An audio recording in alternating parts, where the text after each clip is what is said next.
গল্প শোনার মজা যতটা হয় তার থেকেও বেশি মজা গল্প দেখাতে। তাই আমরা শুরু করেছি আমাদের নতুন একটি ছোট্ট চ্যানেল টুন বাংলা, যেখানে আমরা বাংলা গল্প অ্যানিমেশনের মাধ্যমে আপনাদের দেখানোর চেষ্টা করি। তাই আসুন আমরা সবাই মিলে চ্যানেলটিকে বড় করি। সাবস্ক্রাইব করুন আমাদের নতুন চ্যানেল টুন বাংলাকে।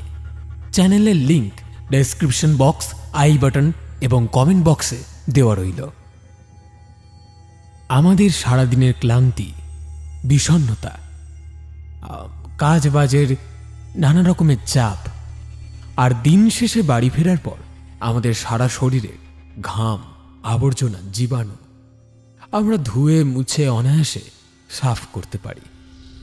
আমাদের দেহ তো আবার পরিষ্কার হয়ে যায়, শুধু পড়ে থাকে এক কাঁদা ধুলো, যে ধুলোয় লেখা আছে আমাদের গোটা দিনের ইতিহাস, আমাদের পাপ।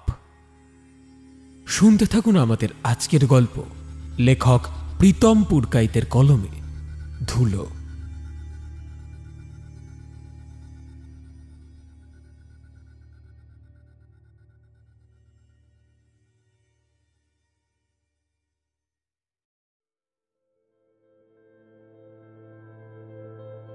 নীলাদ্রির ছবিটার দিকে স্থির দৃষ্টিতে চেয়ে রইলেন অধীরবাবু।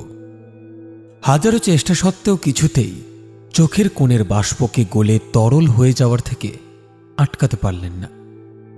চোখের জলের প্রতিটা বিন্দু ধীরে ধীরে গড়িয়ে এসে ছুঁল তাঁর ঠোঁট আর চিবুক। মনের ভেতরের কষ্টটা এতক্ষণে ভার করে তুলেছে সমগ্র বুকটাকে। না, আর পারছেন না নিজেকে ধরে রাখতে। বারবার পাগলের মতো কাঁদার ইচ্ছে হচ্ছে। ঠোঁটের উপরে গড়িয়ে আসা জল এতক্ষণে চিবুক চুঁইয়ে মুঠো করা হাতের উপর এসে পড়েছে। ছেলের ছবির দিকে যতবার তাকান ততবারই ফেটে যায় বুকটা। সন্তান হারানো যে কতটা বেদনাদায়ক সেটা কেবল বাবা মাই জানে। কয়েক মাস আগেও ছেলেটা এই বাড়িটাকে মাতিয়ে রাখত, কিন্তু আজ ওকে ছাড়া বাড়িটা কেমন যেন প্রাণহীন। বুকের ভেতরটা কিঞ্চিত কেঁপে উঠল অধীরবাবুর। হুইল চেয়ারের চাকা ঘুরিয়ে ঘরের বাইরে বেরিয়ে এলেন। দুপুরে বাড়িটা ফাঁকাই থাকে, কাজের লোকেরাও থাকে না এ সময়। কিন্তু তাও এখন যেন আগের চেয়েও বড্ড বেশি ফাঁকা লাগে বাড়িটা। শুধু থাকার মধ্যে থাকে একমাত্র মেয়ে নিমিষা। ওকে দেখেই ছেলের শোক ভোলার চেষ্টা করেন অধীরবাবু। এই 2 মাস হলো মেয়েটা ক্লাস 12-এর ফাইনাল পরীক্ষা দিয়েছে। নিমিষা অধীরবাবুর দ্বিতীয় পক্ষের সন্তান। নীলাদ্রির মা অর্থাৎ অধীরবাবুর প্রথম স্ত্রী মৈত্রী দেবী যখন মারা যান তখন নীলাদ্রির বয়স মাত্র 4 বছর। মা হারা শিশুটিকে কেবলমাত্র মায়ের স্নেহ থেকে বঞ্চিত করবেন না বলে অনিচ্ছা সত্ত্বেও মৈত্রী দেবীর বোন মৃন্ময়ীকে বিয়ে করেন অধীরবাবু। মৃন্ময়ী নীলাদ্রির সৎ মা হলেও কোনোদিন কোনো অভব্য আচরণ করেননি তার সাথে, বরঞ্চ প্রচণ্ড প্রচণ্ড ভালোবেসেছেন। ছেলে মেয়ে আর স্ত্রীকে নিয়ে দিব্যি ভালো ছিলেন অধীরবাবু। কিন্তু কয়েক বছর আগে হঠাৎ করে কোমরের নিচের অংশে পক্ষাঘাতে অবশ হয়ে যান। এক ঝটকায় সবকিছু থেমে গিয়েছিল সেদিন। এত বড় ব্যবসা আর পরিবার হয়তো ডুবেই যেত যদি না সেদিন ব্যবসার দায়িত্ব নিজের কাঁধে তুলে নিতেন মৃন্ময়ী। নীলাদ্রিও এগিয়ে এসেছিল, মায়ের সাথে হাতে হাত মিলিয়ে ব্যবসাটাকে ডোবার হাত থেকে বাঁচিয়ে তুলেছিল। কিন্তু আজ কোথায় কি সেই নীলাদ্রি? আজ না, আর ভাবতে পারলেন না অধীরবাবু। চাকা ঘুরিয়ে মেয়ের দিকে এগিয়ে গেলেন। মেয়ে এখনো বইয়ে মুখ গুঁজে কিসব দেখছে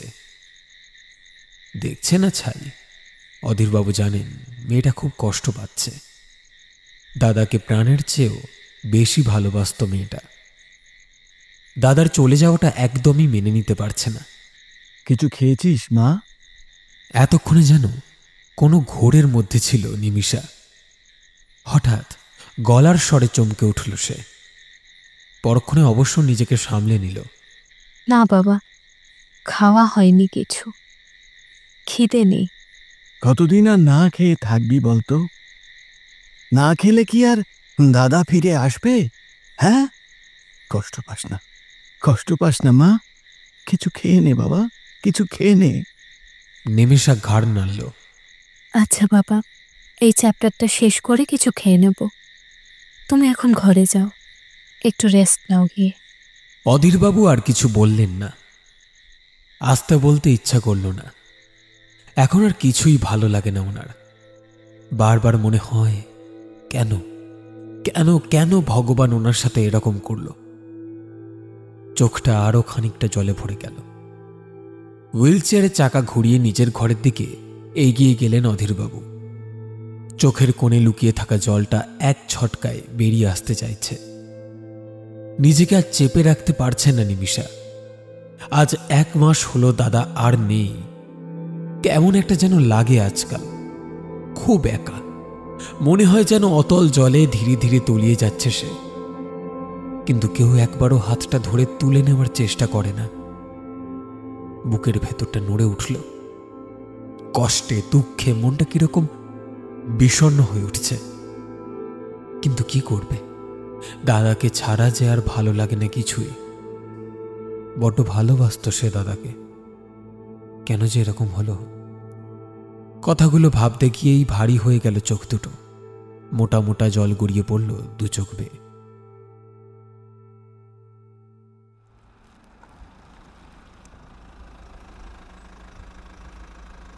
কালো অডি গাড়িটা যখন মেইন ডোরের সামনে এসে দাঁড়ালো, ততক্ষণে গ্রাউন্ড ফ্লোরে নেমে এসেছে লিফটটা। লিফটের দরজা খুলে যেতেই বেরিয়ে এলেন Mrinmoyee Sinha Roy, wife of Adhir Sinha Roy, MD of Sinha Roy chemicals. Reception পেরিয়ে বাইরে বেরিয়ে এলেন তিনি। সামনেই ড্রাইভার গাড়ি নিয়ে দাঁড়িয়ে রয়েছে। সেদিকেই এগিয়ে গেলেন স্থির পায়ে। চোখে মুখে আভিজাত্য আর প্রভাবশীলতার ছাপ। একা হাতে দীর্ঘ 4 বছর ধরে তিলে তিলে এই কোম্পানিকে সফলতার চরম শিখরে পৌঁছে দিয়েছেন তিনি।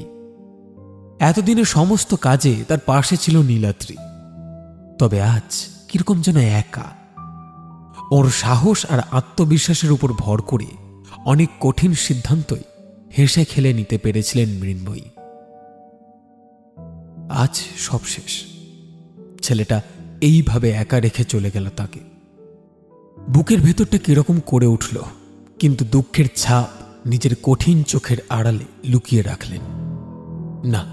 মেয়েদের চোখের জল ফেলা মানেই অন্যদের সাহস জোগানো। এতদিন ধরে, এত বছর ধরে যেভাবে তিনি নিজেকে পাহাড় তুল্য কঠিন বানিয়ে তুলেছেন, সেটা এক নিমেষে এইভাবে শেষ হতে দেবেন না তিনি। এই কারণে পেছনে অনেক কথাও শুনতে হয় তাকে।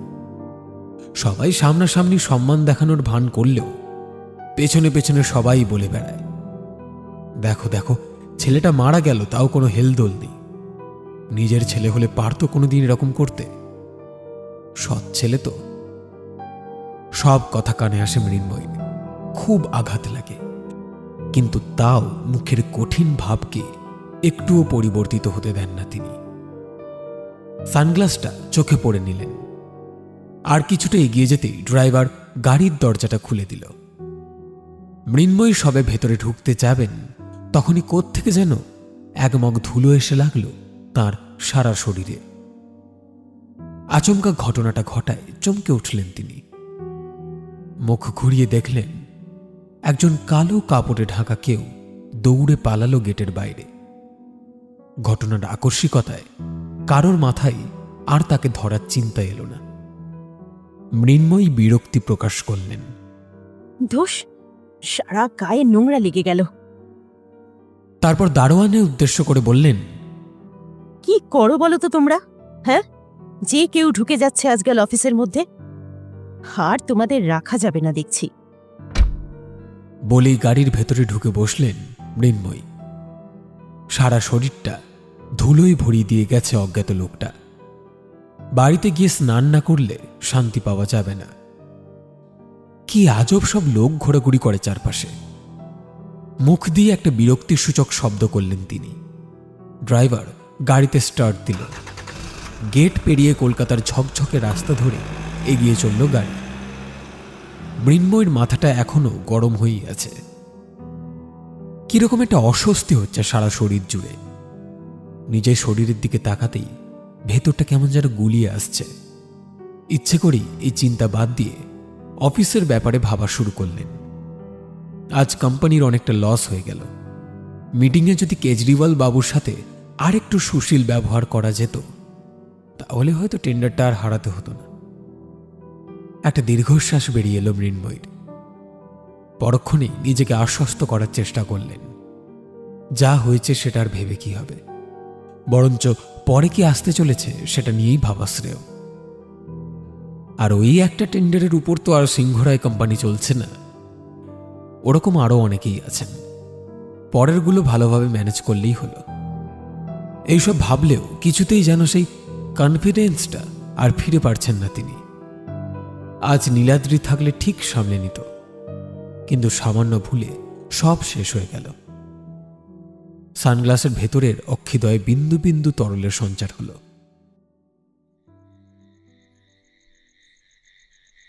গাড়িটা যখন সিংহরায় ম্যানশনের সামনে এসে দাঁড়ালো ততক্ষণে সূর্য ডুবে গেছে। গোধূলি স্নিগ্ধ আলো সবেমাত্র চারিদিকে ছড়িয়ে পড়ার চেষ্টায় মগ্ন রয়েছে। কি সুন্দর লাগছে পরিবেশটা। রাস্তাঘাট কিছুটা হলেও ফাঁকা হয়ে এসেছে। শুধু দূরে কয়েকজন লোক ফুচকা আইসক্রিম নিয়ে খদ্দেরের অপেক্ষায় বসে আছে। দু চারজন যারা রাস্তায় আছে তাদের সবার মনকেই উৎফুল্ল করে তুলেছে এই স্নিগ্ধ পরিবেশ। শুধুমাত্র পারেনি মৃন্ময়ীর মনকে ভালো করতে। গাড়ি থেকে নেমে সদর দরজার দিকে এগিয়ে গেলেন মৃন্ময়ী। সানগ্লাসটা চোখ থেকে খুলে রাখলেন সামনের টেবিলে। ভেতর থেকে কয়েকজন কাজের লোক ছুটে এলো। স্নানের জল রেডি করো, স্নান করব আমি। সবাই মাথা নাড়িয়ে প্রস্থান করল। শুধু জুস হাতে একজন দাঁড়িয়ে রইল। তার হাত থেকে জুসের গ্লাসটা নিয়ে এক নিঃশ্বাসে সমস্ত গ্লাস ফাঁকা করে দিলেন মৃন্ময়ী। তারপর গ্লাসটা আবার ফিরিয়ে দিলেন তাকে। সেও সঙ্গে সঙ্গে এগিয়ে গেল রান্নাঘরের দিকে। মৃন্ময়ী এসেছে দেখে নিমিষা ড্রয়িং রুমের দিকে এলো। মায়ের কাছে শান্ত পায়ে এগিয়ে গেল। কখন এলে মা? হ্যাঁ, এই তো সবেমাত্র ফিরলাম বাবু। তুমি কিছু খেয়েছো? মাথা নাড়ালো নিমিষা। মৃন্ময়ী আবার বলা শুরু করলেন। আর তোমার বাবা? চুপ করে রইল নিমিষা। শুধু চোখ দুটো ভিজে এলো। আমি জানি তোদের কষ্ট হচ্ছে, আমারও হচ্ছে। কেন জানি না নীলাদ্রির চলে যাওয়া কিছুতেই মেনে নিতে পারছি না, হয়তো পারবও না। কিন্তু এভাবে তোরা যদি খাওয়া দাওয়া বন্ধ করে দিস তাহলে কিভাবে চলবে? সবাই তো একসাথে অসুস্থ হয়ে পড়বি। বাবাকে বোঝা একটু, যাতে এরকম না করে। এখন যা, আমি স্নান করে আসছি। দুজনে মিলে বাবার ঘরে গিয়ে খাওয়া হবে। নিমিষা আর কিছু বলল না, নিজের ঘরের দিকে এগিয়ে গেল। মৃন্ময়ী এক ঠায় তাকিয়ে রইলেন দেওয়ালে টাঙানো নীলাদ্রির ছবিটার দিকে। রাতে ডিনার সেরে যখন মৃন্ময়ী ঘরে গেলেন তখন প্রায় 9টা বেজেছে।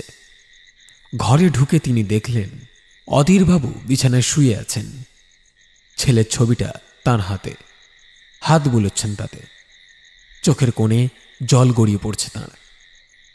মৃন্ময়ী ধীর পায়ে এগিয়ে গেলেন সেদিকে, কিন্তু অধীরবাবু টেরই পেলেন না। ছেলের শোকে মত্ত তিনি যেন। আর কিছু দেখার বা শোনার কোনো ইচ্ছেই নেই তার। মৃন্ময়ী নরম হাত রাখলেন অধীরবাবুর কাঁধে। আচমকা হাতের স্পর্শে হুঁশ ফিরে পেলেন অধীরবাবু। তড়িঘড়ি চোখের জলটা মুছে নিয়ে ছবিটা পাশে রাখলেন। এখনো ঘুমোওনি? রাতে কিছু খেলেও না তো ভালো করে। কিছু ভালো লাগছে না রে, কিছু ভালো লাগছে না। শুধু খুব খুব কষ্ট হচ্ছে। আর পাচ্ছি না, জানো, আর পাচ্ছি না। কেন যে এরকম হলো? বলেই জাপটে জড়িয়ে ধরলেন মৃন্ময়ীকে। চোখের জল এতক্ষণে বন্যার মতো নেমে এসেছে। কিছুতেই আটকানো যাচ্ছে না সেটা। মৃন্ময়ী মাথায় হাত বুলোতে শুরু করলেন। কি করবে বলো? যা হয়েছে সেটা তো মেনে নিতে হবে। নীলাদ্রি আর সত্যিই কোনোদিন ফিরে আসবে না। বলতে বলতেই ডুকরে কেঁদে উঠলেন তিনি। অধীরবাবু ধীরে ধীরে মাথা তুললেন। সত্যিই তাই, ছেলেটা এভাবে আমাদের একদম একা করে দিয়ে যাবে আমরা কোনোদিনও ভেবেছিলাম বলো? ছেলেটা একেবারে চলে গেল। না, ভালো লাগছে না, ভালো লাগছে না কিছু। মৃন্ময়ী চুপ করে রইলেন। আরো কিছুই বলতে ইচ্ছা করল না। ওনার মনটাও বেশ ভারী হয়ে উঠেছে। ধীরে ধীরে বিছানা ছেড়ে উঠে পড়লেন। আচ্ছা, কিছু দরকার হলে মালতীকে ডেকে নিও। আমার ফিরতে ফিরতে শেষ রাত হয়ে যাবে আজকে। আজ আবার কোথায় যাবে? একটা বিজনেস পার্টি আছে, বিদেশ থেকে কয়েকজন আসবে। আলাপচারিতা হলে ইন ফিউচার আমাদেরই লাভ। তুমি একা সব দিক সামলাচ্ছ, আমি তো কিছুতেই তোমার হেল্প করতে পারছি না। তাও নীলাদ্রি যখন ছিল তখন একটু শান্তি পেতাম যে কেউ তো তোমার পাশে আছে, কিন্তু এখন এখন তুমি সম্পূর্ণ একা। আমরা কেউ কিছু করতে পারছি না, কিচ্ছু করতে পারছি না। মৃন্ময়ী অধীরবাবুর হাতটা চেপে ধরলেন। কে বলেছে তুমি কিছু করছো না? এই যে সারাক্ষণ আমার পাশে থেকে আমার মনোবল বাড়িয়ে চলেছ, এটা বুঝি কিছু না? তোমরা আছো বলেই আজ আমি সামান্য একজন মহিলা হয়েও এত বড় কর্পোরেট ওয়ার্ল্ডের সামনে টিকে আছি গো। তোমরাই আমার সব সব কিছু। তোমরা ছাড়া আমি কিচ্ছু না গো। চিন্তা করো না অত। আর হ্যাঁ, অত কেঁদো না, শরীর খারাপ করবে। মৃদু হাসলেন অধীরবাবু। আচ্ছা, ভালো কথা, তুমি ওষুধটা খেয়েছো? দুদিকে মাথা দলিয়ে নেতিবাচক ইঙ্গিত করলেন অধীরবাবু। মৃন্ময়ী খাটের পাশের টেবিল থেকে ওষুধের কৌটোটা নিয়ে এসে বসলেন অধীরবাবুর পাশে। কৌটোটা খুলে একটা ক্যাপসুল বের করলেন। তারপর সেটা আর জলের গ্লাসটা এগিয়ে দিলেন অধীরবাবুর দিকে। এই নাও, খেয়ে নাও। অধীরবাবু স্মিত হেসে ক্যাপসুলটা মুখে পড়লেন। তারপর জলের গ্লাস থেকে কিছুটা জল গলায় ঢাললেন। মৃন্ময়ী অল্প হেসে উঠে পড়লেন। ধীরে ধীরে বেরিয়ে গেলেন ঘর ছেড়ে। ড্রয়িং রুমটা এখন একদম অন্ধকার। সবাই যে যার নিজের ঘরে এখন। মৃন্ময়ী মোটামুটি রেডিই আছেন। অধীরবাবুর কাছে যাওয়ার আগেই চেঞ্জ করে নিয়েছিলেন, তাই আর ঘরের দিকে গেলেন না। সদর দরজা পার করে এগিয়ে গেলেন গাড়ির দিকে।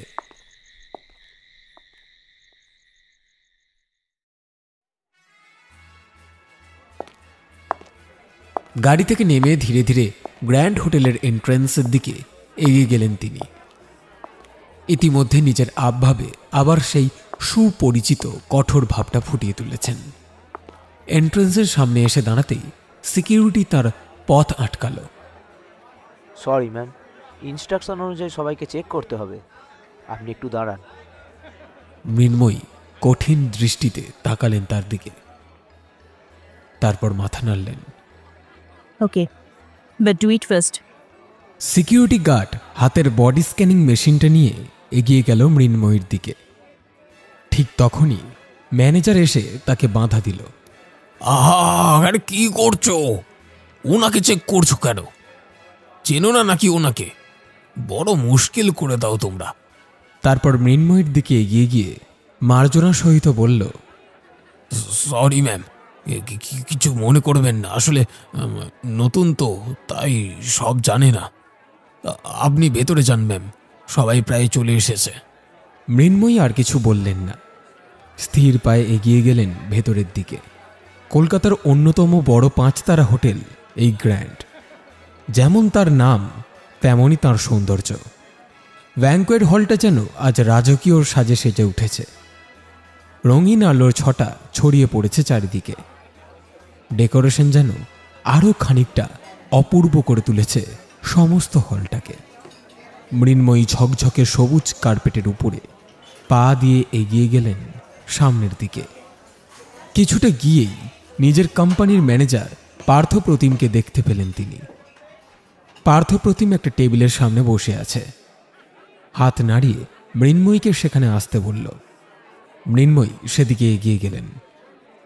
মৃন্ময়ী কাছে এসে দাঁড়াতেই পার্থ উঠে দাঁড়ালো। পাশের চেয়ারটাকে একটু টেনে মৃন্ময়ীকে সেই চেয়ারে বসতে বলল। মৃন্ময়ীও সঙ্গে সঙ্গে বসে পড়লেন। পার্থ চেয়ারটাকে কিঞ্চিত ঠেলে দিয়ে আবার নিজের চেয়ারে গিয়ে বসল। মিস্টার কেজরিওয়ালের সাথে কি কোনো কথা হলো? পার্থ আশেপাশে চারিদিকটা ভালো করে দেখে নিল। তারপর ফিসফিস করে বলল, ওনার ওই একটাই কথা, যেহেতু তুমি অপমান করেছো তাই তোমাকেই ক্ষমা চাইতে হবে। তবে উনি ডিল করতে রাজি হবেন, এছাড়া অন্য কিছুতে ওনাকে বলা যাবে না। It is final decision. Rubbish! আমি কি এমন বলেছি যে ক্ষমা চাইতে হবে?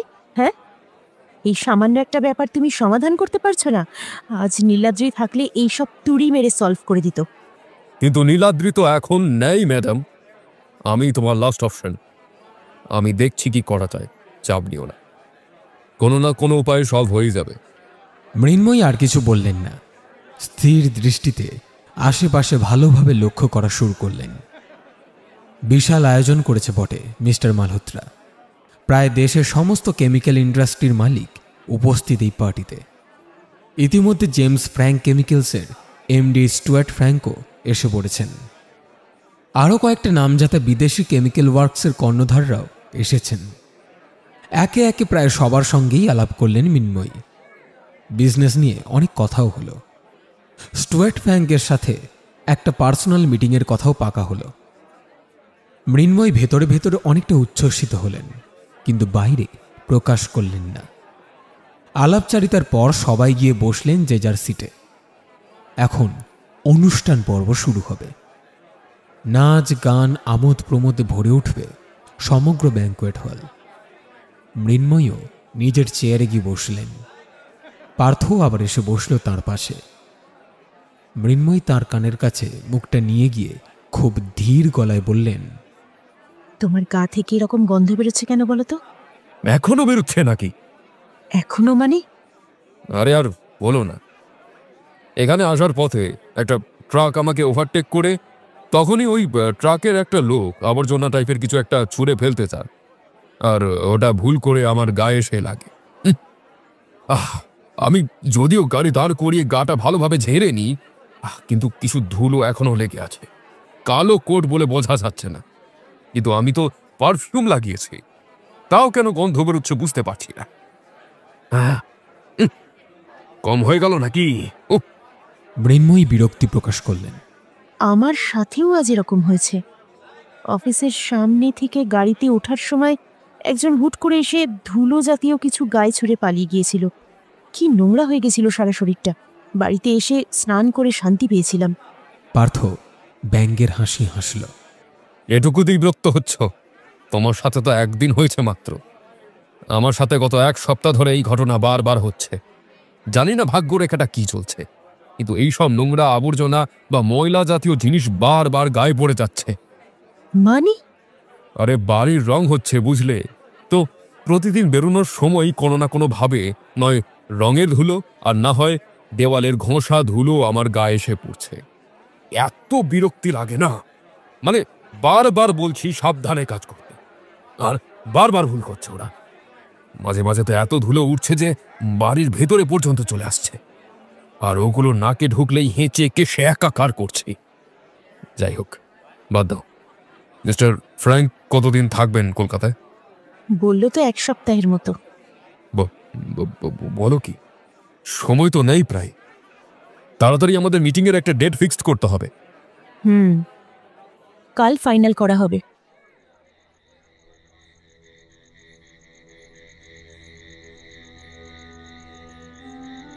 অন্ধকার ঘরের এক কোণে মিটমিট করে একটা নাইট বাল্ব জ্বলছে। যদিও সেই কিঞ্চিত আলো ঘরের অন্ধকারকে একটুও ম্লান করতে পারছে না। সারা ঘরটা কিরকম কুয়াশাচ্ছন্ন।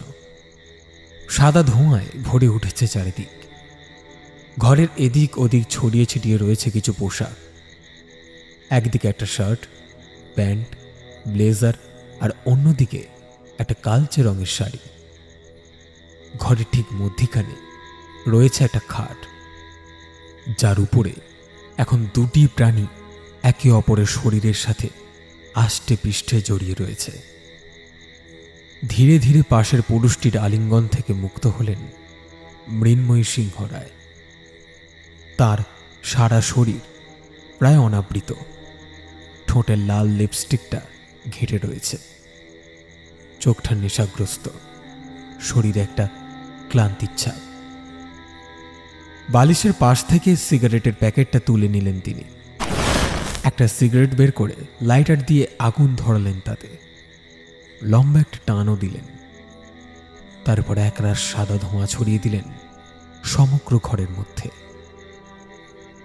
তারপর স্থির দৃষ্টিতে চেয়ে রইলেন ঘরের কোণের মিটমিট করা নাইট বাল্বটার দিকে। কয়েক মুহূর্ত এইভাবেই কেটে গেল। কিছুক্ষণ পর হাতের সিগারেটটা পাশের জনের দিকে এগিয়ে দিলেন। তুমি এটা নাও, জয়েন্টটা আমাকে দাও। পাশের পুরুষটি বাধ্য ছেলের মতো নিজের হাতের জয়েন্টটা এগিয়ে দিল মৃন্ময়ীর দিকে, আর নিজে নিয়ে নিল তার হাতের সিগারেটটা। মৃন্ময়ী একটা লম্বা টান দিলেন, কিন্তু সঙ্গে সঙ্গে ধোঁয়া ছাড়লেন না। কিছুক্ষণ যেন ধোঁয়াটাকে বুকের ভেতরই খেলা করতে দিলেন। তারপর ধীরে ধীরে মুখ দিয়ে কিছুটা ধোঁয়া বের করে দিলেন বাইরে। তার চোখ মুখে কিরকম যেন কালো ছায়া, যেন গভীর চিন্তায় চিন্তিত। পাশের পুরুষটি অনেকক্ষণ ধরেই লক্ষ্য করছিল সেটা। এইবার সে খানিকটা কৌতূহল বশতই বলে উঠল, কি ভাবছো বলো তো? এত এত কিসের চিন্তা? ভালো লাগছে না কিছু, এত চাপ নিতে পারছি না আমি। গত 1 মাস ধরে কোম্পানির অনেকটা লস হয়েছে, আর এখন কেজরিওয়ালের সাথেও ঝামেলা হয়ে গেল। কোম্পানিকে টিকিয়ে রাখা মুশকিল হয়ে যাবে। পাশের পুরুষটা মৃন্ময়ীর কাঁধে হাত রাখল, নেশাতুর গলায় বলল, আরে ধুস, চাপ নিচ্ছ কেন? তো কিচ্ছু হবে না, সব ঠিক হয়ে যাবে। আমি তো কেজরিওয়ালের সাথে আবার কথা বললাম। কাঁধের হাতটাকে প্রায় দূরে ছুঁড়ে ফেললেন মৃন্ময়ী। তুমি না পার্থ, এত গপ্তানি দিও না, ওকে? কাজের কাজ তোমার দ্বারা কিছুই হবে না। আজ নীলাদ্রি থাকলে দেখতে কিছু না কিছু উপায় ঠিক বের করত। ওর বয়স কম ছিল, কিন্তু বুদ্ধিতেও আমাদের চেয়ে অনেক বড় ছিল। থামো তো, সারাক্ষণ খালি নীলাদ্রি নীলাদ্রি, বিরক্ত লাগে। এতই যখন ছেলেকে ভালোবাসতে, তাহলে মেরে দিলে কেন? হ্যাঁ, মৃন্ময়ী আরো জোরে চেঁচিয়ে উঠল, আচ্ছা, আমি একা মেরেছি নাকি? হ্যাঁ, আমি একা মেরেছি? তুমি ছিলে না? হ্যাঁ, পাহাড় থেকে ফেলে দেওয়ার প্ল্যানটা কার ছিল শুনি? সে নয় আমার ছিল, কিন্তু তুমি তো সৎ ছেলেকে সত্যিই খুব ভালোবাসতে, তাহলে মারতে গেলে কেন? ভালোবাসতাম নয়, এখনো বাসি। ওকে নিজের ছেলের মতোই ভালোবাসি আমি। ছেলের মতো বলছি কেন, ও আমার ছেলেই তো। আমাদের ব্যাপারে যদি ও কিছু না জানতো, তাহলে আজও ও বেঁচে থাকতো। বাঁচিয়ে রাখতেই পারতে। হাজার হোক প্রিয় সন্তান বলে কথা। মৃন্ময়ী সিংহ রায় নিজের অফিসের ম্যানেজারের সাথে স্ক্যান্ডেলে জড়িয়ে পড়েছে। এতে তোমার সম্মান বাড়ত কি কমতো জানি না, কিন্তু আমার সম্মান ধূলিসাৎ হয়ে যেত, বুঝলে? কিন্তু সত্যি বলছি পার্থ, তাও আমি ওকে মারতে চাইনি। তোমার জন্যই আজ।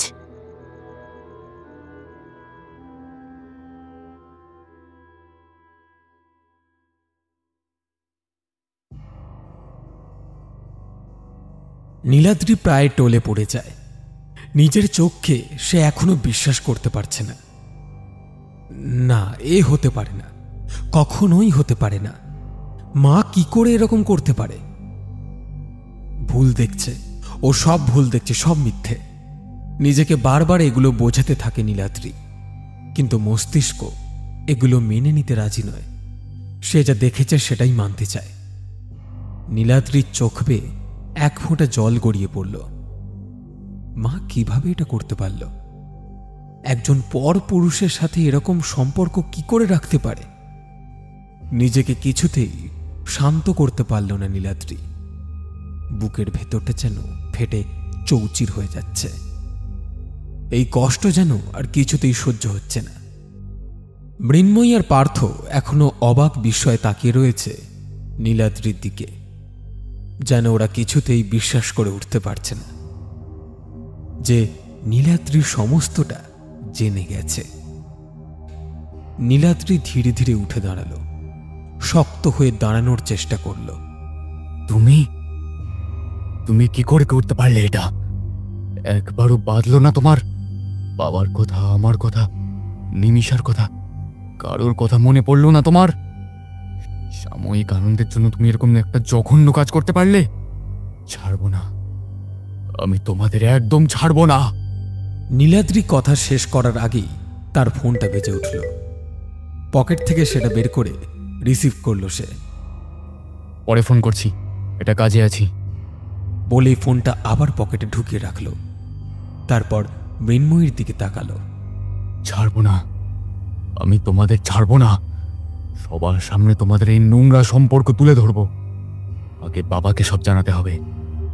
মৃন্ময়ী আর্তনাদ করে উঠলেন। না না, এরম করিস না বাবা। বাবা শোন, আমি ভুল করে আবেগের বশে করে ফেলেছি। এরম নোংরা কাজ আমি করতে পারি না। আমাকে আমাকে ভুল বুঝিস না বাবা। কথা শোন, আমি সত্যি এসব চাইনি রে। ভুল ভুল সব আমার ভুল হয়ে গেছে আমার। আমার কথা শোন বাবু, এরম করিস না। আমি তোকে রিকোয়েস্ট করছি, প্লিজ। বলেই নীলাদ্রির পা চেপে ধরলেন মৃন্ময়ী। যেভাবে হোক নীলাদ্রিকে বোঝাতেই হবে। নীলাদ্রি তাকে প্রচণ্ড ভালোবাসে, একটু বোঝালেই ও ক্ষমা করে দেবে। এই চিন্তা নিয়েই নীলাদ্রির পা ধরে কাকুতি মিনতি করা শুরু করলেন। কিন্তু নীলাদ্রি একটাও কথা শুনল না। ক্রোধ তাকে একদম চাপটে ধরেছে। এখন সে শুধু ফুঁসছে। না, তোমাকে একদম ক্ষমা করতে পারবো না আমি। যাকে নিজের মায়ের জায়গায় বসিয়েছিলাম, সেই ছোটবেলা থেকে যার সাথে এত স্মৃতি জমে আছে, যাকে পৃথিবীর শ্রেষ্ঠ নারী মনে করতাম আমি, আজ সে এরকম একটা নোংরা কাজ করলো। এ ভুলের ক্ষমা নেই। আমি সব কথা বাবাকে। কথা শেষ করতে পারল না নীলাদ্রি। তার আগেই একটা লম্বা রড এসে লাগলো তার মাথার পেছনে। একটা যান্ত্রিক শব্দ হলো। নীলাদ্রিও মুখ দিয়ে একটা শব্দ করার চেষ্টা করল, কিন্তু তার আগেই তার সমস্ত শরীরটা লুটিয়ে পড়ল মেঝেতে। মৃন্ময়ী ঘাবড়ে গেলেন। চোখ তুলে দেখলেন পার্থর হাতে একটা লোহার ডান্ডা, যার মুখের দিকটা সামান্য রক্ত লেগে। বিস্ফারিত হয়ে উঠল তার অক্ষিদ্বয়। দাঁতগুলো কাঁপা শুরু করল। কাঁপা কাঁপা গলায় তিনি বললেন, কি করলি? কেন করলি? কি করলে পার্থ তুমি? পার্থ শান্ত গলায় বলল, দেখলে না, ও সবাইকে সব বলে দিতে যাচ্ছিল। ওকে বাঁচিয়ে রাখলে আমাদের বিপদ বাড়ত। আমাদের এই সব কেলেঙ্কারি সমস্ত পৃথিবীর সামনে চলে আসত। এটা ছাড়া আর কোনো উপায় ছিল না মৃন্ময়ী। মৃন্ময়ী কোনো উত্তর দিলেন না, কেবল পাগলের প্রলাপ বকতে থাকলেন। না না, ঠিক হয়নি, এটা ঠিক হয়নি। কেন মারলে ওকে? ওকে ওকে মারাটা একেবারে উচিত হয়নি তোমার, উচিত হয়নি। পার্থ মৃন্ময়ীর দিকে এগিয়ে গেল, হাঁটু গেড়ে তার সামনে বসল। দু হাত দিয়ে তার দুই বাহু স্পর্শ করে একটা ঝাঁকুনি দিল। কি করছোটা কি? পাগল হয়ে গেলে নাকি? এরকম চেঁচামেচি করছো কেন? শান্ত হও মৃন্ময়ী, শান্ত হও মৃন্ময়ী, স্টপ ইট। পার্থর ধমকে একেবারে চুপ করে গেলেন মৃন্ময়ী। ফ্যাল ফ্যাল করে চেয়ে রইলেন তাঁর দিকে। দেখো, যা হওয়ার হয়ে গেছে। ও বলে নীলাদ্রির নিথর শরীরটার দিকে এগিয়ে গেল সে। হাত রাখল নাকের উপরে। না, শ্বাস পড়ছে না। আবার মৃন্ময়ীর কাছে ফিরে এলো সে। ও ও বেঁচে নাই মৃন্ময়ী। এখন যেভাবেই হোক ওকে এই হোটেল থেকে সরিয়ে ফেলতে হবে, নইলে আমরা ফেসে যাব। মৃন্ময়ী এখনো ফ্যাল ফ্যাল করে চেয়ে আছেন, কোনো কথা বেরোচ্ছে না মুখ থেকে। পার্থ আরেকবার তার কাঁধ ধরে ঝাঁকুনি দেয়। কি হলো? এই এই এই মৃন্ময়ী, এই এই, আমাদের ওর লাশটা সরিয়ে ফেলতে হবে, বুঝলে কিছু? মৃন্ময়ীর এবার হুঁশ ফিরে এলো। বিস্ফারিত চোখে তাকালো পার্থর দিকে, তারপর উপর নিচে মাথা দোলালো।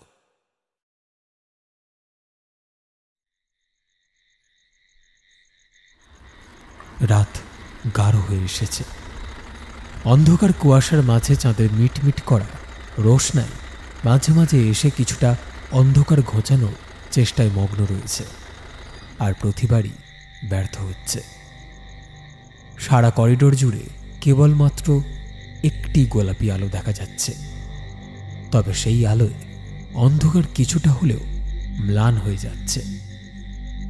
ধীরে ধীরে দরজা ঠেলে বাইরে বেরিয়ে এলো পার্থ, সাথে মৃন্ময়ী। পার্থর হাতে একটা ট্রলি ব্যাগ। সন্তর্পণে চারপাশটা একবার দেখে নিল সে। না, কেউ নেই। ধীরে ধীরে এগিয়ে চলল বাইরের দিকে। মৃন্ময়ীর মুখে আতঙ্কের ছাপ স্পষ্ট, সাথে কিঞ্চিত বেদনারও, যেন নীলাদ্রির খুনটা মন থেকে মেনে নিতে পারছেন না। পার্থ ওনার হাতে ধরে একটা টান দিল। ধীরে ধীরে উনিও এগিয়ে গেলেন তাঁর পিছু পিছু। গাড়িটা পাহাড়ের একদম কোনায় এসে দাঁড় করালো পার্থ। ধীরে ধীরে গাড়ি থেকে নেমে ভেতরে ট্রলি ব্যাগটাও নামিয়ে আনলো। চারিদিকটা একবার দেখে নিয়ে ব্যাগটা খুলল। নীলাদ্রির নিথর ভাঁজ করা শরীরটাকে বের করে আনলো বাইরে। শরীরটা বীভৎস ভারী, কিন্তু কাজটা যে সারতেই হবে, নইলে যে। কথাটা মাথায় আসতেই তার শরীরটা একবার কেঁপে উঠল। নীলাদ্রির অবশ শরীরটাকে ধীরে ধীরে ড্রাইভিং সিটে নিয়ে গিয়ে বসালো সে। সিট বেল্টটা পরিয়ে দিল, তারপর গাড়িটা বন্ধ করে এগিয়ে গেল মৃন্ময়ীর দিকে। ঠেলতে হবে, আহা, একা পারবো না আমি। মৃন্ময়ী ভয়ার্ত চোখ আরো ভয় কুঁকড়ে উঠল। ফেলে দেবে নাকি? ফেলে দেবে? মৃন্ময়ী, শান্ত হও, বোঝার চেষ্টা করো। এটা না করলে আমাদের সব কিছু ধূলিসাৎ হয়ে যাবে। মৃন্ময়ীকে নিয়ে গাড়ির পেছন দিকটা এসে দাঁড়ালো পার্থ। ধীরে ধীরে ডিগির দিকে চাপ দেওয়া শুরু করল। প্রচণ্ড জোরে চাপ দিতে থাকল। গাড়িটা ধীরে ধীরে এগিয়ে যাওয়া শুরু করল। মিনিট খানেক এরকমই চলল। তারপর গাড়িটা পাহাড়ের বুক ছেড়ে ঝাঁপ দিল অজানা ভবিতব্যের দিকে।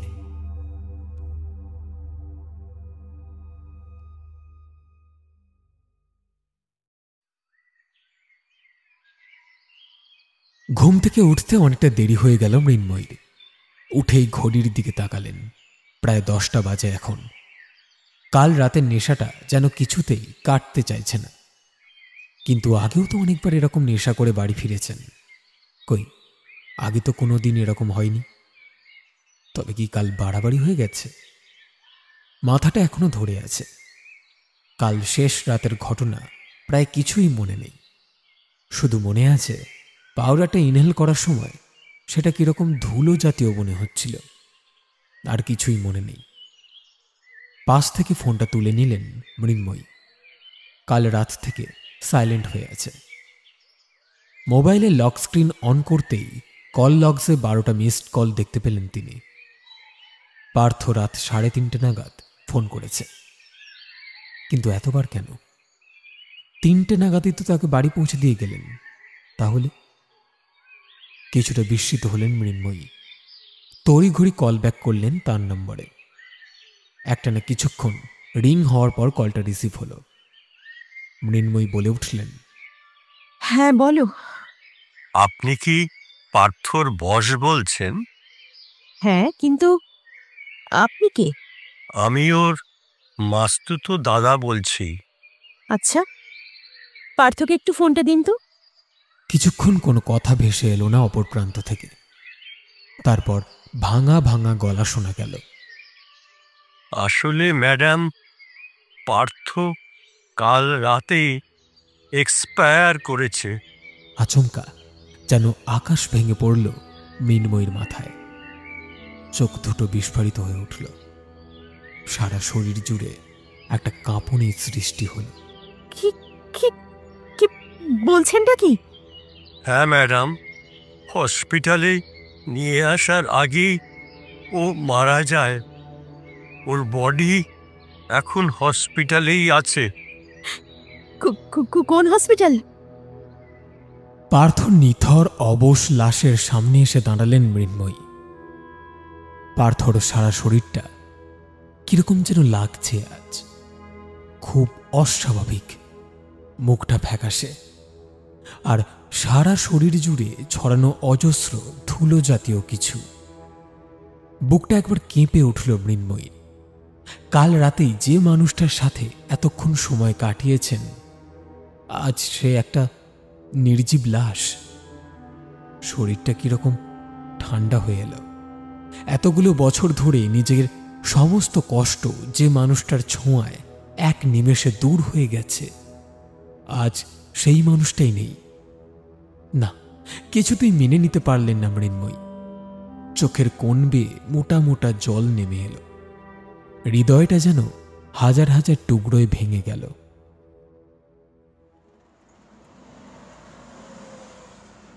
গাড়ির জানলার বাইরে একঠায় দাঁড়িয়ে আছেন মৃন্ময়ী। চোখের কোণে জলের ছাপ স্পষ্ট। আজ 3 দিন হয়ে গেল পার্থ আর নেই। এখনো যেন কিছুতেই মন মেনে নিতে চাইছে না। সত্যিই পার্থ আর নেই? কথাটা ভাবতেই বুকের ভেতরটা শূন্য হয়ে গেল মৃন্ময়ীর। অফিসেও একা একা আর ভালো লাগে না। বারবার শুধু পার্থর কথাই মনে পড়ে।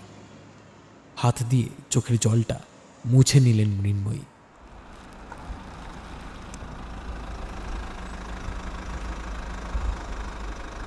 গাড়িটা বাড়ির গেটের সামনে এসে থামল। মৃন্ময়ী এখনো খোলা জানলার বাইরে তাকিয়ে আছেন। হঠাৎ একজন ছুটে এলো মৃন্ময়ীর গাড়ির দিকে। তার হাতে একটা প্লাস্টিকের ব্যাগ, যেটা ধূসর জাতীয় কোনো কিছুতে ভরা। ছুটে এসে সেই প্লাস্টিকের ভেতরের মিহি গুঁড়োটা মৃন্ময়ীর শরীরের দিকে ছুঁড়ে মারল সে। তারপর খালি প্লাস্টিক নিয়ে নিমেষে উধাও হয়ে গেল সামনের গলির বাঁকে। মৃন্ময়ী কিছু বুঝে ওঠার আগেই তার সারা শরীর ভরে গেল অসংখ্য ধুলোয়। কিন্তু আজ বিরক্তি বা রাগ কোনো কিছুই আর মালুম হল না। গাড়ি থেকে নেমে কাপড়টা ঝাড়তে ঝাড়তে বাড়ির দিকে এগিয়ে গেলেন তিনি। স্নান সেরে ঘরে এসে বসলেন মৃন্ময়ী। মনটা কিছুতেই স্বাভাবিক হতে চাইছে না। জানলার দিকে একঠায় তাকিয়ে রইলেন। তার শরীর থেকে একটা সুন্দর সুগন্ধ বেরোচ্ছে। এক্ষুনি যে সাবানটা লাগিয়ে এসেছেন তারই গন্ধ। গায়ে যা ধুলো লেগেছিল, সাবান না মাখলে গন্ধে টেকা যেত না। মৃন্ময়ী মনে মনে গত কয়েকদিনের কথা ভাবলেন। কিভাবে এই 3 দিন কেটেছে সেটা তিনি ছাড়া আর কেউই জানেন না। বুকের ভেতরটা ফেটে গিয়েছে, তাও হাসি মুখে সবকিছু সামলাতে হয়েছে। এখনো অনেক দিন সামলাতে হবে। একটা দীর্ঘশ্বাস বেরিয়ে এলো ভেতর থেকে। নিজেকে বোঝানোর চেষ্টা করলেন মৃন্ময়ী। পার্থ সত্যি আর ফিরে আসবে না, এটাই মেনে নিতে হবে তাকে। কিন্তু একটা বিষয় খটকা রয়েই গেল। পার্থর তো কোনোদিন হার্টের সমস্যা ছিল না, তাহলে ওর মৃত্যু হার্ট অ্যাটাকের কারণ কিভাবে হলো? প্রশ্নটা অনেকবার নিজেকে করেছেন মৃন্ময়ী, কিন্তু কোনোবারই এর কোনো সঠিক উত্তর খুঁজে পাননি। হঠাৎ আরও একটা খটকা মাথায় এলো তাঁর। সঙ্গে সঙ্গেই চমকে উঠলেন। সেদিন পার্থ বলেছিল গত 1 সপ্তাহ ধরে ওর বাড়িতে রঙের কাজ চলছিল, আর প্রায় প্রতিদিনই সেই রঙের বা দেওয়ালের ধুলো কোনো না কোনোভাবে ওর গায়ে এসে লাগছিল, আর সারা শরীরটাকে নোংরা করে দিচ্ছিল। গত কয়েকদিন ধরে তো মৃন্ময়ের সাথেও একই ঘটনা ঘটছে।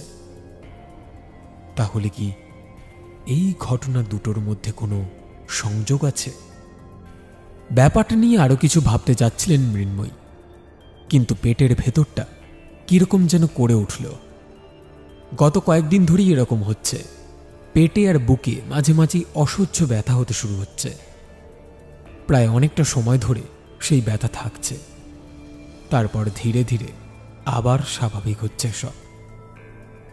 কিন্তু আজ কি খানিকটা বেশি ব্যথা হচ্ছে। হ্যাঁ, বুকটাও অসহায় ব্যথায় ভরে উঠেছে। সারা শরীরটা যেন আর কোনো বেগ পাচ্ছে না। অসহ্য যন্ত্রণা হচ্ছে, দম নিতেও প্রচণ্ড কষ্ট। কিন্তু কেন? না খাওয়ার জন্য?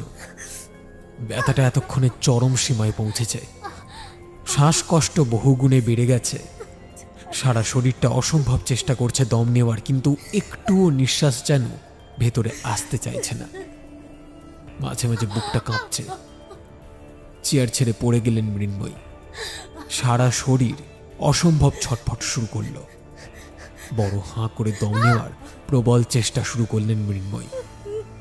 মিনিট কয়েক একইভাবে শ্বাস নেওয়ার চেষ্টা করে গেলেন তিনি। অবশেষে ধীরে ধীরে ছটফটানি থেমে গেলে শরীরটাও নিথর হয়ে উঠল। বড় একটা নিঃশ্বাস দিয়ে দম ত্যাগ করলেন মৃন্ময়ী সিংহ রায়।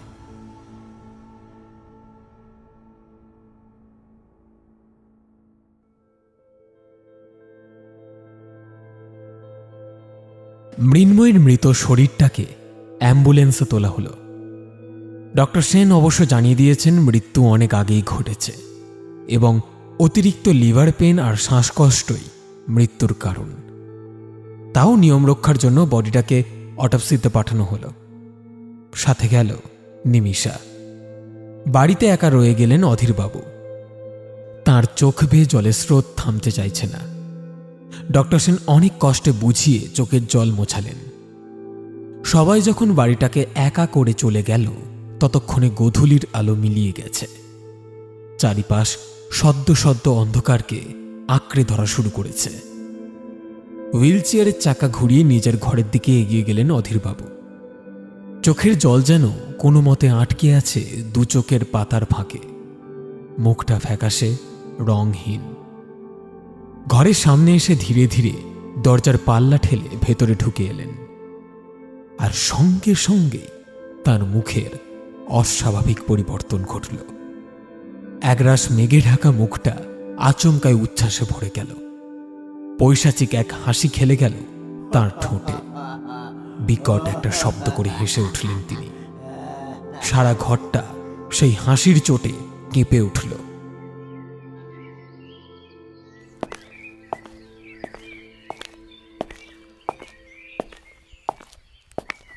সদর দরজা পেরিয়ে ভেতরে ঢুকে এলো শ্রীনিকা। না, বাড়িতে কেউ নেই। ধীরে ধীরে অধীরবাবুর ঘরের দিকে এগিয়ে গেল সে। দরজার সামনে এসে একটা টোকা দিল পাল্লায়। অধীরবাবু এতক্ষণ অপেক্ষায় মগ্ন ছিলেন। টোকাটা শুনেই স্বস্তির নিঃশ্বাস ফেললেন। শান্ত গলায় বললেন, ভেতরে এসো, দরজা খোলা। শ্রীনিকা দরজা ঠেলে ধীর পায়ে ভেতরে ঢুকে এলো। অধীরবাবু সামনে রাখা চেয়ারটায় বসতে বললেন তাকে। ধীরে ধীরে চেয়ারে গিয়ে বসল সে। বাড়িতে সত্যি কেউ নেই তো? অধীরবাবু ধীরে ধীরে এগিয়ে গেলেন তার দিকে। ভয় পেও না, কেউ নেই বাড়িতে। মৃন্ময়ী চলে যাওয়ার পর থেকে কাজের লোকেরা আর দুপুরে বাড়ি থাকে না, আসে সেই সন্ধ্যের পর করে। নিমিষাও এখন কলেজ যায়, তাই ফাঁকাই থাকে বাড়ি। By the way, well done Shri. তুমি না থাকলে আমি একা কাজটা করতেই পারতাম না। Thank you so much. আমি তো আমার কাজ করেছি, এটা তো করতেই হতো। কিন্তু শ্রীয়ের কথার মাঝেই অধীরবাবু মুচকি হেসে বললেন, কিন্তু কিন্তু কি? ওই ধুলো এক্স্যাক্টলি কি ছিল বলুন তো? আর ওটা থেকে মৃত্যুই বা হলো কিভাবে? আচ্ছা শ্রী, থ্যালিয়াম পয়জনিং এর নাম শুনেছ কখনো? নেতিবাচক ভঙ্গিতে মাথা নাড়ল Shri. Thallium is one of the most dangerous poison in the world. একজন সুস্থ স্বাভাবিক মানুষের ইউরিনে থ্যালিয়ামের পরিমাণ থাকে 1 ppm, মানে 1 লিটার ইউরিনে 1 মিলিগ্রাম থ্যালিয়াম। একটু কম বেশি হতেই পারে, কিন্তু এই থ্যালিয়ামের পরিমাণ যখন 1 লিটারে 15 মিলিগ্রাম হয়ে দাঁড়ায়, তখন এই থ্যালিয়াম বিষে পরিণত হয়, আর সেই নির্দিষ্ট শরীরে বিভিন্ন ধরনের প্রবলেমের সৃষ্টি করে। হ্যাঁ, যেমন ধরো লিভার পেইন, শ্বাসকষ্ট, লাংসের সমস্যা ইত্যাদি ইত্যাদি। এই ভয়ানক থ্যালিয়ামই মেশানো ছিল ওই ধুলোর মধ্যে, প্রচণ্ড হাই ডোজে। শ্রীনিকার চোখে মুখে বিস্ময়ের ছাপ স্পষ্ট। তো ওটা তো আপনি খাবারের সাথেও মিশিয়ে দিতে পারতেন। মাই ডিয়ার শ্রেণিকা, আমার ছেলের সাথে এতগুলো বছর প্রেম করেছ, আর হেথা জানো না? আমি যতদূর জানি, নীলাদ্রির সাথে যে একটু বেশি ঘনিষ্ঠ হয়ে যায়, তার কাছে এগুলো অজানা থাকে না। হেয়ালি না করে বলুনই না। থ্যালিয়াম দুটো উপায়ে মানুষের শরীরে প্রবেশ করানো যায়। 1, লিকুইড থ্যালিয়াম ইনজেক্ট করে। 2, স্কিনের সাহায্যে থ্যালিয়ামকে অ্যাবজর্ব করি। এক্ষেত্রে আমি দ্বিতীয় পদ্ধতিটা প্রয়োগ করেছি। থ্যালিয়াম ধীরে ধীরে ওদের শরীরে ধুলোর সাথে মিশিয়ে ছুঁড়ে দেওয়া হয়েছে। ধুলো কিছুক্ষণ স্টে করেছে, ফলে থ্যালিয়াম শরীরে মিশে যাওয়ার কিছুটা সময় পেয়েছে। পরে স্নান বা গা হাত পা ধুয়ে নিলেও সেই থ্যালিয়াম শরীরের ভেতরে থেকেই গেছে, যেটা ধীরে ধীরে ওদের মৃত্যুর দিকে টেনে নিয়ে গেছে।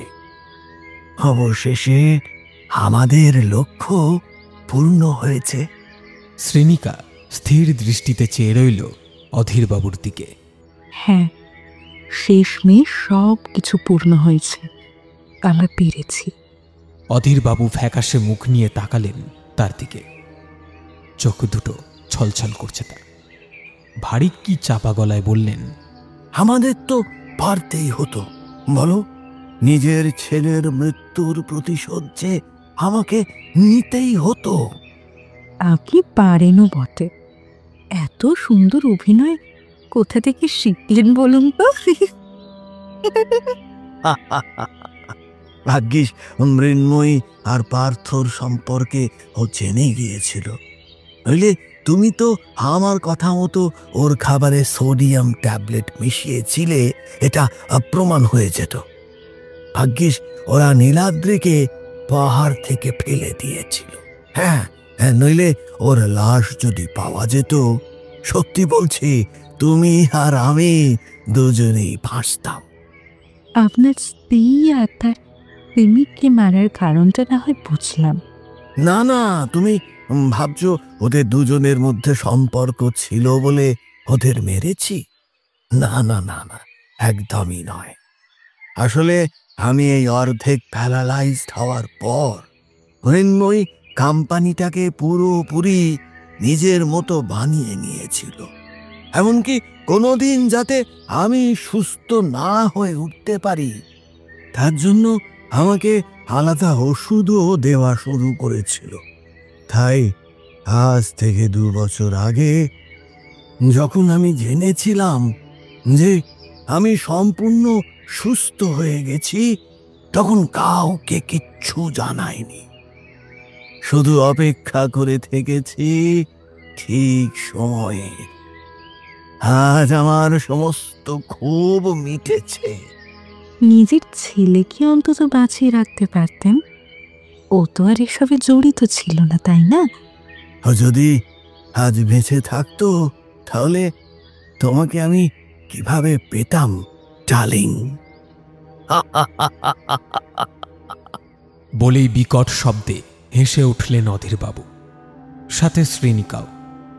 কয়েক মুহূর্ত পর ধীরে ধীরে হাসি থামিয়ে হুইল চেয়ার ছেড়ে উঠে দাঁড়ালেন অধীরবাবু।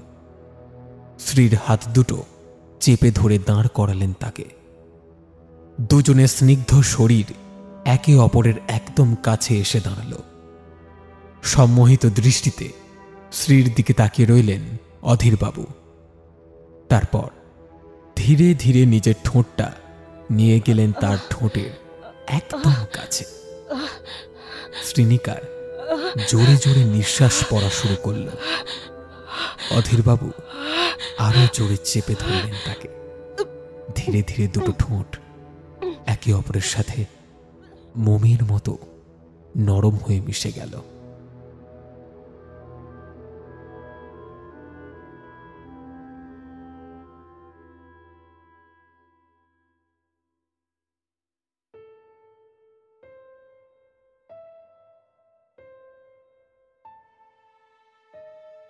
শুনছিলেন আজকের নিবেদন ধুলো।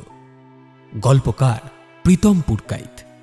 গল্প পাঠে এবং ম্যানেজার আমি সায়ন। অধীর রাজ, নিমিষা অঙ্কিতা, মৃন্ময়ী ঝিনুক, সিকিউরিটি সূর্য, পার্থ রূপঙ্কর, নীলাদ্রি ব্রহ্মা, দাদা সুরজিৎ কর, শ্রীনিকা খুশি। পর্ব পরিচালনায় টিম ফিকশন হাট, আবহে সূর্য, প্রচ্ছদ মুরালি।